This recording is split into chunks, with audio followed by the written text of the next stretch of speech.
आज का टॉपिक है डिसफंक्शनल यूट्राइन ब्लीडिंग, DUB, नज़फ़ुर रहीम उसरुल वज़ीफ़ी। ये एक एबनॉर्मल यूट्राइन ब्लीडिंग की टाइप है। इसकी डेफिनेशन देखेंगे। It is a state of abnormal uterine bleeding without any clinical detectable organic systemic iatrogenic cause, that is pelvic pathology. ये एक एबनॉर्मल यूट्राइन ब्लीडिंग है जिसमें क्लिनिकली कोई ऑर्गेनिक या सिस्टेमिक कॉज हम डिटेक्ट नहीं कर पाते और पर वजाइनल ब्लीडिंग होती है। इसे हम कहेंगे डिसफंक्शनल यूट्राइन ब्लीडिंग। उसकी पैथोफिजियोलॉजी देखिए, जिसमें बताया गया है कि इसके लोकल कॉजेस एंडोमेट्रियम के जो होते हैं वो सबब बनते हैं डिसफंक्शनल यूट्राइन ब्लीडिंग के। सेकंड है there is a disturbance of endometrial blood vessels and capillaries and coagulation of blood in and around the vessels. Endometrial vessels में कोई डिस्टर्बेंस हो जाए या फिर कोआगुलेशन हो जाए ब्लड वेसल्स के अंदर या उसके अतराफ में। नेक्स्ट है these are probably due to alteration in prostaglandin के लेवल में कोई अल्ट्रेशन हो जाए, क्योंकि प्रोस्टाग्लैंडिन मेंस्ट्रुअल ब्लड की हेमोस्टेसिस में मदद करता है। अगर हेमोस्टेसिस नहीं होगी बराबर तो ब्लीडिंग ज़्यादा दिनों तक प्रोलॉन्ग रहेगी। नेक्स्ट है एंडोमेट्रियल एबनॉर्मलिटीज़, जो कि प्राइमरी भी हो सकती है और सेकेंडरी हो सकती है। सेकेंडरी होने का सबब है हाइपोथैलेमो पिट्यूटरी ओवरियन एक्सिस में कोऑर्डिनेशन सही ना हो, उसके नतीजे में DUB होता है। और ये कॉमन है एडोलेसेंस, प्री मेनोपॉजल वुमेन में और following child birth and abortion. Child birth के बाद और अबॉर्शन के बाद कॉमन है, एडोलेसेंस में कॉमन है और प्री मेनोपॉजल वुमेन में। इसी तरह इमोशनल स्टेट देखेंगे तो उसमें वरीज अगर ज़्यादा है पेशेंट को तो भी DUB का सबब बन सकता है। नेक्स्ट है anxieties and sexual problems, they disturb the normal hormonal balance. Hormonal balance को एंजाइटी और सेक्सुअल प्रॉब्लम डिस्टर्ब करते हैं, जिसके नतीजे में DUB हो सकता है। इसकी टाइप्स देखेंगे,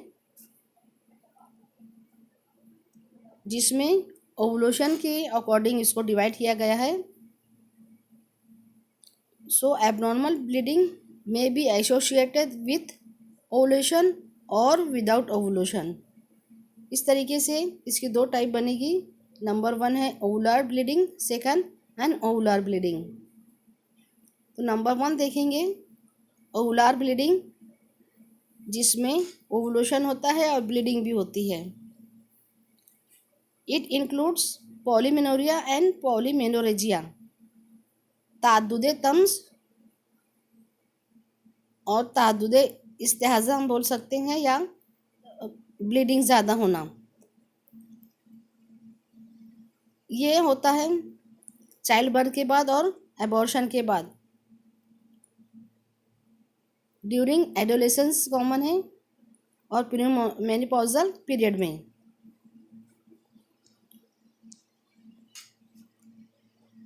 इन पेल्विक इन्फ्लेमेटरी डिसीज, इसमें होता क्या है, फॉलिकुलर ग्रोथ की स्पीड बढ़ जाती है, इसलिए फॉलिकुलर फेज जो है वो कम वक्त में पूरा हो जाता है, इसलिए उसे बोलेंगे हम शॉर्टिंग ऑफ फॉलिकुलर फेज। और ये होता है due to hyper stimulation of follicular growth by FSH। FSH की वजह से फॉलिकल्स को स्टिमुलेशन मिलता है और उसकी ग्रोथ जल्दी हो जाती है।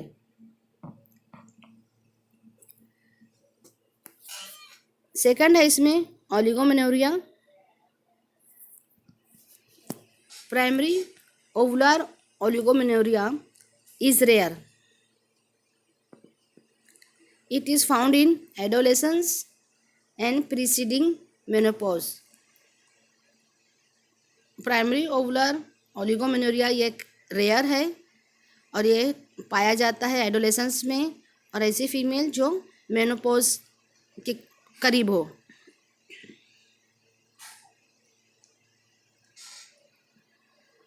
इसकी वजह होती है ovarian unresponsiveness to follicle stimulating hormone और सेकेंडरी टू पिट्यूटरी डिसफंक्शन।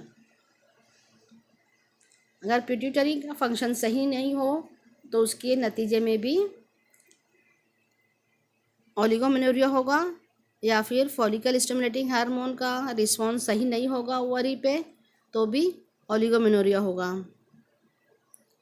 इसमें प्रोलिफरेटिव फेज प्रोलॉन्ग हो जाता है लेकिन सेक्रेटरी फेज नॉर्मल होता है। नेक्स्ट आता है इसमें फंक्शनल मेनोरेजिया, जिसमें ovular menorrhagia is uncommon. Two varieties are found. इसकी दो टाइप्स बताई गई है। Number 1 irregular shedding of endometrium and second irregular ripening of endometrium.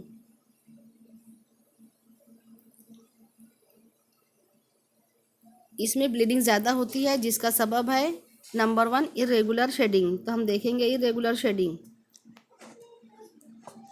This abnormity is found in reproductive period. Commonly reproductive period में ये पाया जाता है।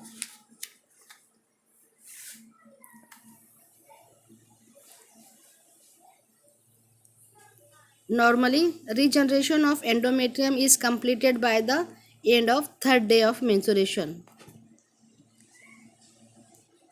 थर्ड डे पर एंडोमेट्रियम का जो रीजनरेशन है वो कंप्लीट हो जाता है, लेकिन इरेगुलर शेडिंग में डिस्क्वेमेशन ऑफ एंडोमेट्रियम ये कंटिन्यू रहता है, जिसकी वजह है और इसके साथ में ही रीजनरेशन का फेलियर होता है। रीजनरेशन नहीं हो पाता और डिस्क्वेमेशन कंटिन्यू रहता है। अगर हम 5th या 6th day of the cycle पे एंडोमेट्रियल सैम्पलिंग लेंगे और उसका हिस्टोपैथोलॉजी में देखेंगे एंडोमेट्रियम की कंडीशन, तो वो रिवील करेगा सिक्रेटरी और प्रोलिफरेटिव एंडोमेट्रियम को, यानी एंडोमेट्रियम सेक्रेटरी फेस में होगी और प्रोलिफरेटिव में। सेकंड आता है इरेगुलर राइपनिंग। इसमें कॉर्पस ल्यूटियम का फॉर्मेशन पुअर होता है और उसका फंक्शन इनएडिक्वेट होता है, जिसकी वजह है प्रोजेस्टेरोन और सीरम प्रोजेस्टेरोन का इनएडिक्वेट होना, जो एंडोमेट्रियल ग्रोथ को सपोर्ट करता है। अगर उसका सिक्रीशन इनएडिक्वेट है तो वो ग्रोथ भी इनएडिक्वेट होगी।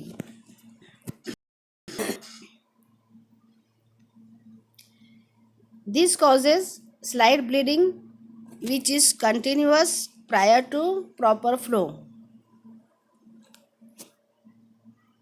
एस्ट्रोजन और प्रोजेस्टेरोन के सिक्रीशन इनएडिक्वेट होने की वजह से स्लाइड ब्लीडिंग होती रहती है और ये कंटिन्यू रहती है मेंसेस के प्रॉपर फ्लो होने से पहले तक। इसमें सीरम प्रोजेस्टेरोन का लेवल 5 नैनोग्राम पर ml से कम हो जाता है और एंडोमेट्रियल स्टडी करने पर एंडोमेट्रियम प्रोलिफरेटिव फेस में मिलता है।